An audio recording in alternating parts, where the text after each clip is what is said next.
Welcome back to the Deep Dive, powered by the Wealth Mind podcast. If you're looking for the fastest way to really get up to speed on the biggest shifts happening in our world, you are definitely in the right place. I want to start today with a question. hmm And to be honest, it's a tough one. You might not want to answer it, but it's really essential.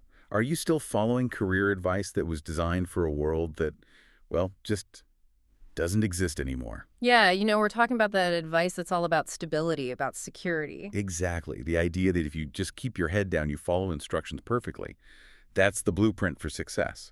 Because, I mean, let's be honest, for most people, that world has just, poof, Yeah, it's vanished. it's completely gone. So our mission today is to dive deep into this really powerful stack of source material we've been reviewing.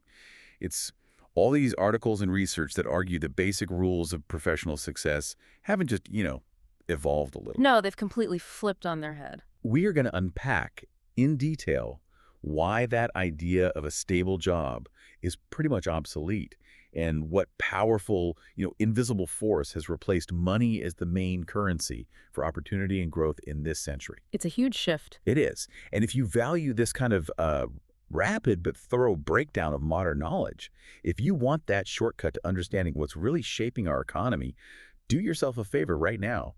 Go ahead and like, share, and subscribe to the Wealth Mind podcast. That simple click, just make sure you won't miss our next deep dive. It's necessary work, really. Right. And the reason this topic hits so hard is that the core challenge we're facing it's not a small adjustment. It's fundamental.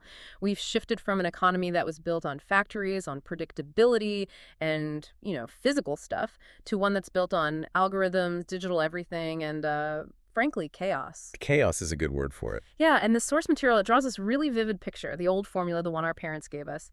Go to school, get a degree, find a good company. Worked there for 40 years. Exactly. And retire with a pension. That used to be the map. It was the reliable path to a comfortable life. But trying to follow that map today. Well, the sources compare it to trying to use a floppy disk on a brand new iPhone. It's a great analogy. It really is. The actual technology of success has changed, and those old instructions, they were well-meaning, but they have no operating system to run on anymore. They don't connect with our current reality at all. That analogy is so potent because it's not just a mismatch, it's total incompatibility. Yeah. So, okay, how do we navigate this new system? Over the next half hour or so, we are going to thoroughly contrast that vanished world of security with this new one, a world that really demands adaptation. And we're going to define exactly what this attention economy is, how it works, and how it's affecting your career every single day. And then we get practical. Yes. Most practically, we'll reveal the 5 new rules and the 5 actionable steps, all based on this research, that you need to adapt and, frankly, to win in this fast-moving environment.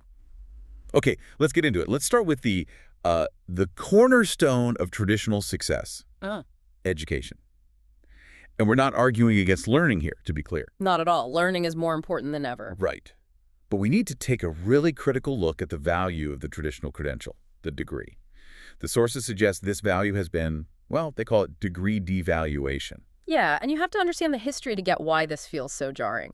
The sources remind us that for decades, after World War II, just having a college degree automatically put you ahead of 90% of the population. It was a golden ticket. It was an automatic, powerful entry ticket. It was a signal that screened you in, guaranteed you'd get past the first look, get an interview, and probably land a stable job. It was real leverage. And it was valuable because it was scarce. Yeah. Right? There was this institutional vetting behind it. But that scarcity, that's gone. That's not the world we live in now. We see it all the time.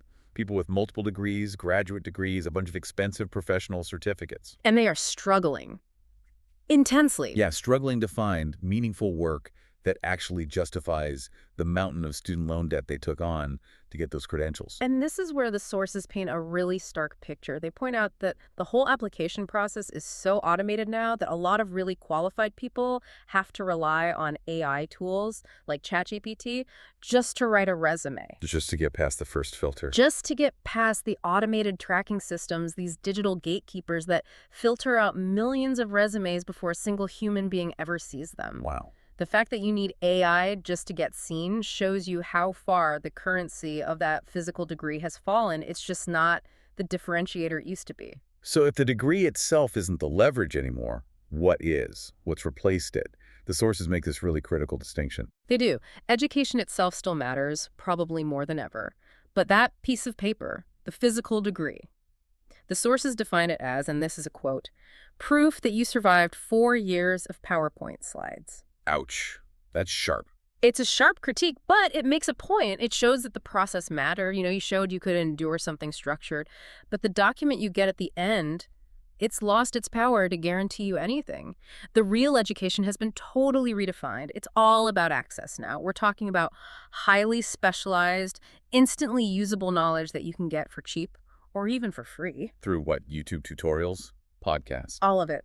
Advanced AI tools that can teach you to code, targeted online courses from people who are actually leading the industry, those comprehensive YouTube tutorials, and, yeah, deep dive audio programs just like this one. So what you're saying is the university has basically moved into your pocket. That's it, exactly. The new classroom is on demand, 24/7.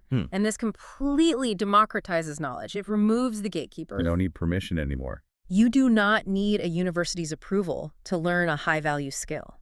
All you need now is curiosity, some discipline, and the will to actually engage with that knowledge every day. The resources are everywhere. The only thing holding you back is you. That whole shift from physical buildings and permission to digital platforms and just pure curiosity. That's the perfect setup for the next big idea here, the asset-light revolution. Yes.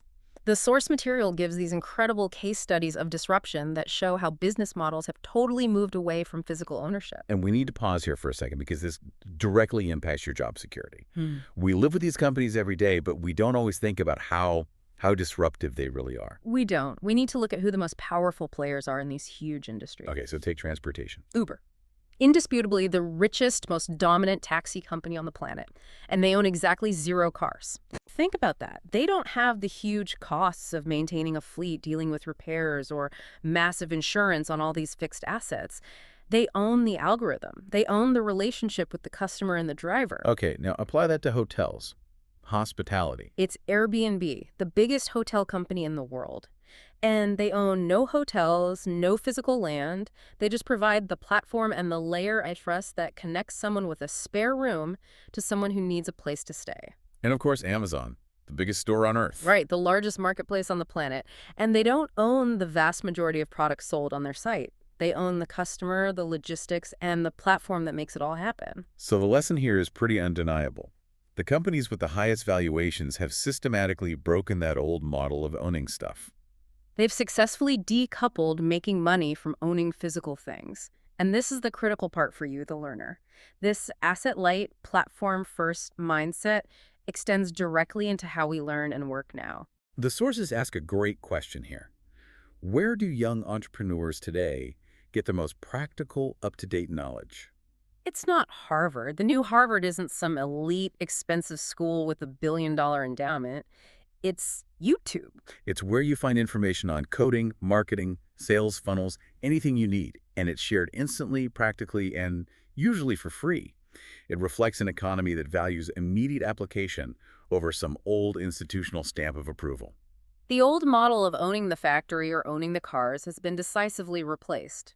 The new scarcity model is about controlling the platform and commanding attention. Okay, so we've established the structure has changed in business and education. Now let's get to the biggest emotional pillar of that old economy, which, as it turns out, was maybe the biggest lie we were told. The myth of the safe job. For our parents, that was it. That was the dream. The absolute pinnacle. The dream was all about security, predictability. The goal was to find one stable employer, a big corporation, a government job, and just stay there for 30 years. We'll get that pension. Get that guaranteed pension. Stability was the prize. It was literally the definition of success and being a responsible adult. And what's the reality now? The source material had this incredible quote to describe the modern view. It said, if you tell someone you've been in the same job for 5 years, they look at you. Like you've been in jail. Exactly. The whole perception is completely flipped. Staying put is no longer seen as loyalty. It's seen as stagnation or a lack of ambition, or worst of all, a lack of adaptability. And that's a direct reflection of how fast the economy is moving. Companies themselves can't guarantee your job is safe because they're constantly restructuring, trying to adapt AI, facing global competition. If the company isn't safe, the job inside it can't be safe. The sources really drive this point home with the great real-world example about so-called stable jobs. Government jobs. That used to be the gold standard of security. The ultimate safe haven. You are insulated from the market. But the source points out a harsh reality. A lot of people in those stable government jobs are secretly running online stores. Or doing freelance work on the side. Exactly. Why? Because that fixed salary that used to guarantee a comfortable life just can't keep up with the real cost of living anymore. Housing, childcare, healthcare. It's just not enough. So even the stability is an illusion. The paycheck might show up every 2 weeks, but its buying power is shrinking. That's it. If the most secure jobs are failing to provide a prosperous wage against modern inflation, then the whole concept of stability, as our parents knew it, it's gone. The message is profound. The world isn't about being safe anymore, it's about being smart. It's about being agile. The only truly safe job is the one where you are constantly, relentlessly learning new skills. Your skills are your insurance policy, not the company you work for. Okay, let's pivot from career security to investment security. Another classic piece of parental advice was, buy a house. It's the best investment you'll ever make. And for their generation, that was pretty much true. But again, that advice has been sort of subverted by this new asset-light model. The sources highlight that many people buying houses today aren't just profiting from living there and waiting for it to appreciate over 30 years. They're turning it into an Airbnb. They are turning that physical asset into an active income-generating tool. They're leveraging the attention economy to get short-term renters, and that revenue often blows away the traditional appreciation rate. So the house becomes a small business, and that business depends on digital visibility. This leads right into this huge generational shift in what people even want to own. Yes. The new generation doesn't dream, first and foremost, of owning property. Their primary dream, or at least their focus, is owning attention. That's a powerful statement because it redefines where the value is. In this economy, being able to command and monetize attention pays more and way faster than owning land. Numbers back it up. Okay, this is the part that sounds like a crazy headline, not real analysis. Yeah. The source gives this example of a 20-year-old creator with 2 million followers on TikTok, Right. making more in 1 month from brand deals than an uncle who's been a banking executive for 20 years. But I have to push back a little here. I mean, that sounds so fragile, doesn't it? 20 years of institutional work, that has a certain stability, a floor. Success based on viral attention seems like it could vanish overnight. Does the source material address that risk? It does, but it flips the script on risk. It argues that, yes, the attention economy is volatile, but you have to weigh that against the volatility of the old economy. Corporate layoffs, inflation eating your salary, your skills becoming obsolete. So the banker's stability is really an illusion. It's an illusion masking a slow, certain death by obsolescence. The creator's risk is high, but the reward is high. And critically, they own their personal brand. They own their distribution channel. At the end of the day, it's still about delivering value. But the delivery mechanism has transformed. That 20-year-old is using the most efficient, scalable delivery mechanism in human history, the algorithm, to get their value out to millions of people instantly. The banker can't compete with that scale. That perfectly brings us to the core philosophical difference here. Obedience versus creativity. In that old world, the one with factories and clear instructions, obedience was the highest virtue. The message was, don't question the system, follow the manual. Your success was tied to how perfectly you followed the rules. Which made you predictable and replaceable, but also reliably employed. Right. But the modern world, the one driven by algorithms and constant disruption, it demands the exact opposite. It rewards creativity, critical thinking, and questioning the system. The source gives this almost terrifying warning. Which is? If you don't question the system, if you don't look for a better, faster, cheaper way to do things, you will simply be replaced by someone who did. Or, by an AI that was programmed to do just that. It's the difference between being a good cog in a machine and being the person who redesigns the whole machine. Perfectly put. Our parents prepared us for a safe world of instructions and predictability, but the current generation is growing up in a chaotic world of algorithms and imagination. The lesson is clear. If you think success still comes from just following the instructions from 20 years ago, you are choosing to become obsolete. Okay, so we've established the old security infrastructure is gone, the advice is outdated, so let's drill down into the replacement. What's the new currency? And the core thesis of our source material here is, it's pretty blunt. It is. Money is no longer the main currency. Attention is. And that leads directly to what the sources call the visibility mandate. This is the central, brutal law of the new economy. If nobody sees you, nobody pays you. If nobody knows you, nobody grows you. It doesn't matter how brilliant you are if your work stays hidden. So let's contrast that. 20 years ago, talent was pretty much enough. If you were really good at something, a great designer, a great consultant word would get out.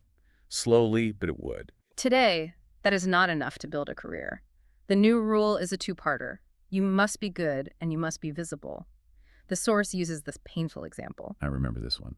You could be the most brilliant designer in the world, creating masterpieces, but if your online portfolio, your Instagram looks like a graveyard, no life, no updates. You're going to lose. You will inevitably lose out to someone with maybe half your skill, but double your consistency and courage to be visible.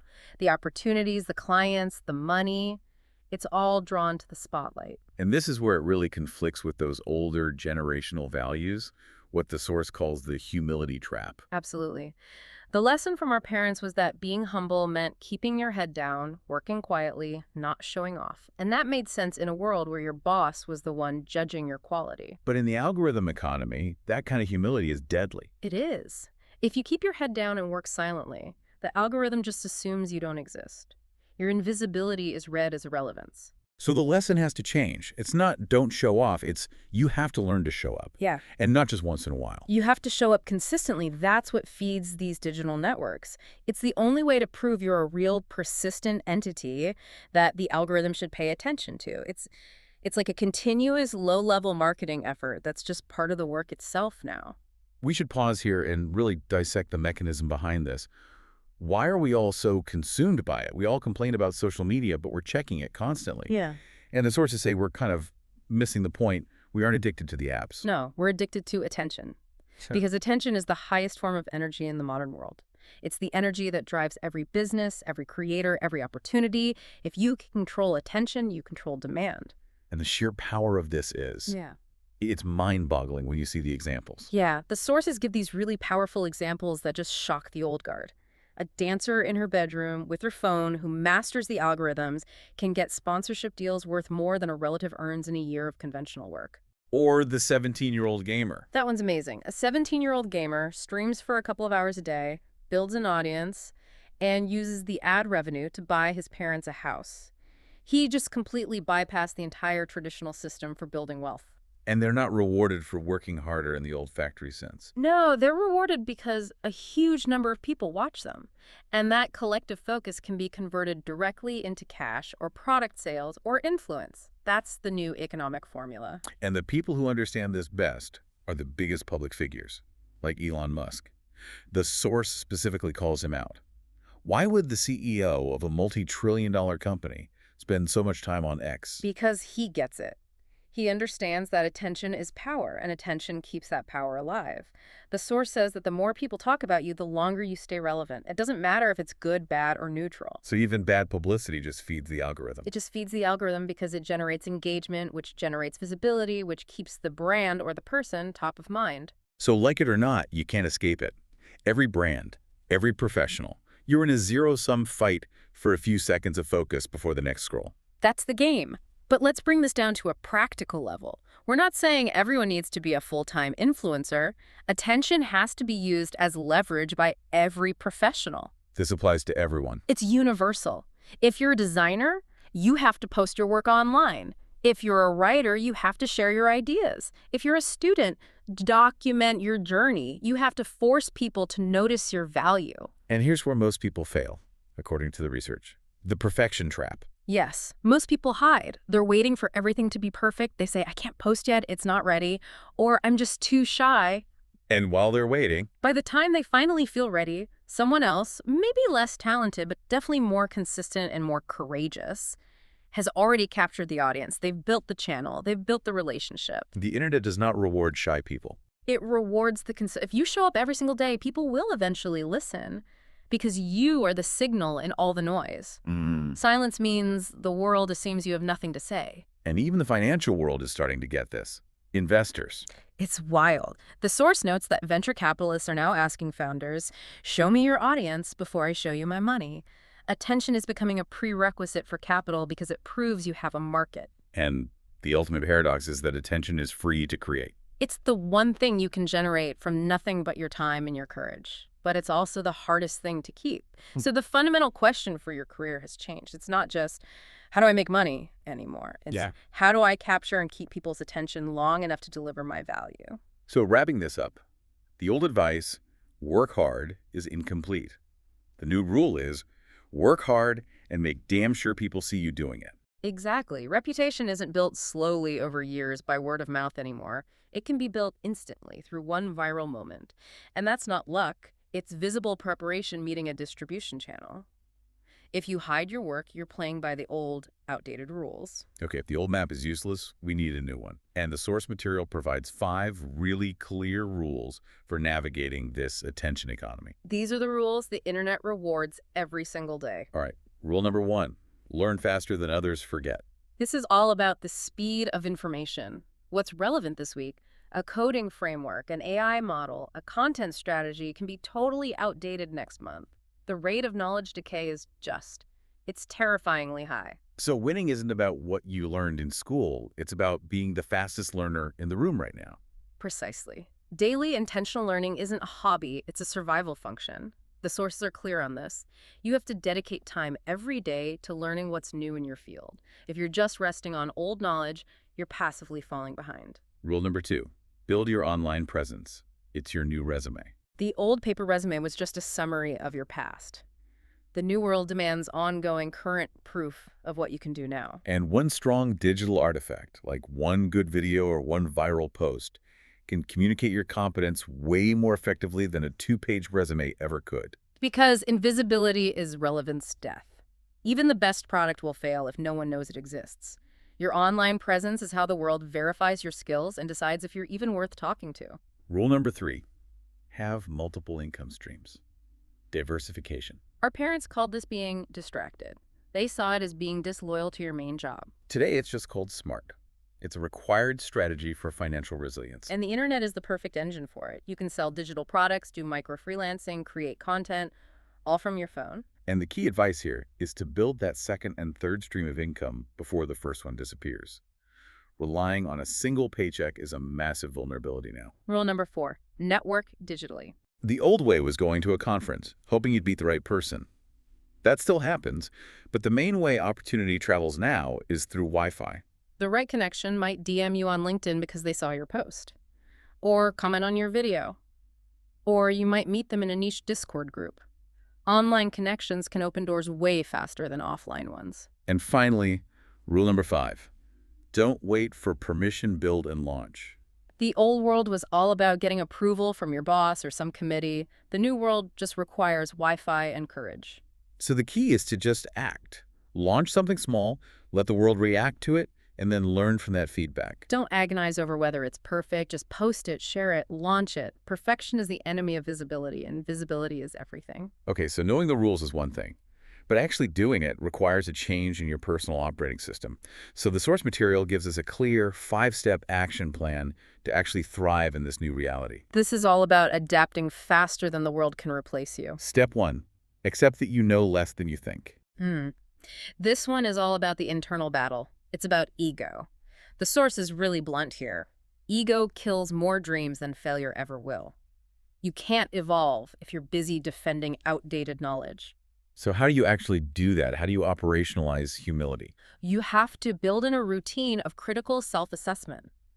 The sources suggest asking yourself this question regularly, like every week. What is one thing I believe about my industry that might already be outdated? That's a great question. It forces you into that mode of continuous learning. It stops that arrogance from setting in. Okay, step 2, replace entertainment with education. Yeah. Use the internet purposefully. We're not saying you can't relax, but you need to be intentional with your time online. The source gives this challenge. If you can spend 3 hours scrolling random stuff, you have to dedicate at least one of those hours to learning a skill that impacts your income. So every scroll, every click needs a purpose. Yes. Your intent determines everything. Use the internet correctly. It's the greatest university in history. Use it incorrectly, and it's just the world's biggest attention trap. Step 3, use AI as your intern, not your enemy. The fear around AI is everywhere, but it's mostly misplaced. The reality is, AI isn't taking whole jobs right now, it's taking tasks, and that's a huge distinction. So the successful person doesn't fight it, they partner with it. Exactly. You learn to use AI to draft emails, summarize research, generate ideas. You essentially multiply your own output. You can do the work of 5 people. The generational comparison is clear. Your parents had to work harder, you have to work smarter. Step 4. Stop waiting for motivation build discipline. This is probably the harshest truth in the whole plan, but it's so necessary. Motivation is a mood, it's fleeting. Discipline is a muscle, you build it through action, regardless of how you feel. And the attention economy does not care about your mood, it rewards action. It rewards execution. Post the video even if it's not perfect. Send the email even if you're discouraged.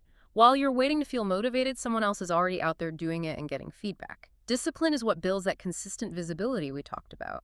And finally, step 5. Find your community. Collaborate.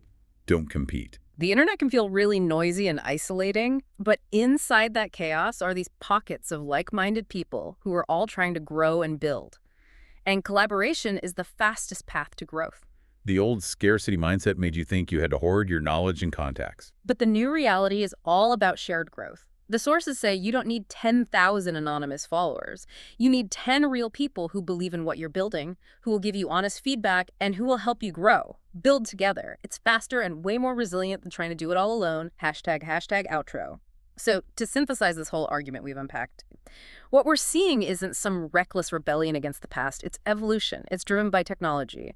The new generation is taking those deep roots their parents taught them, hard work, sacrifice, humility, and they're just applying them to a completely new battlefield, one defined by Wi-Fi and algorithms. That is the perfect way to frame it. Our parents wanted security for us. That was their definition of success. The current generation, using these new tools, they're seeking possibility. They're seeking freedom. Both are coming from a place of wanting a better life. Yeah. The tools have just changed. Exactly. Success isn't about being the biggest player anymore. It's about being the most adaptable, the most consistent, and the most visible. They gave you the roots, the capacity for hard work. It's your job now to use these new tools to grow the wings. The sources have this really empowering insight. Go on. Your parents might not have prepared you for this world, but they raised someone strong enough to shape it. The real power you have is the courage to rewrite the path they laid out for you. That courage is the advantage. That adaptability is your real power. That's how new professional legends are born in this century. So remember this world will not reward those who just blindly copy the past. It's going to reward those who have the courage and the consistency to create the future. Thank you so much for joining us for this deep dive into rewriting the rules of modern success. We really hope this breakdown of the attention economy and these actionable steps will help you rebuild your professional life for maximum resilience and freedom. And before you go, we want to hear from you.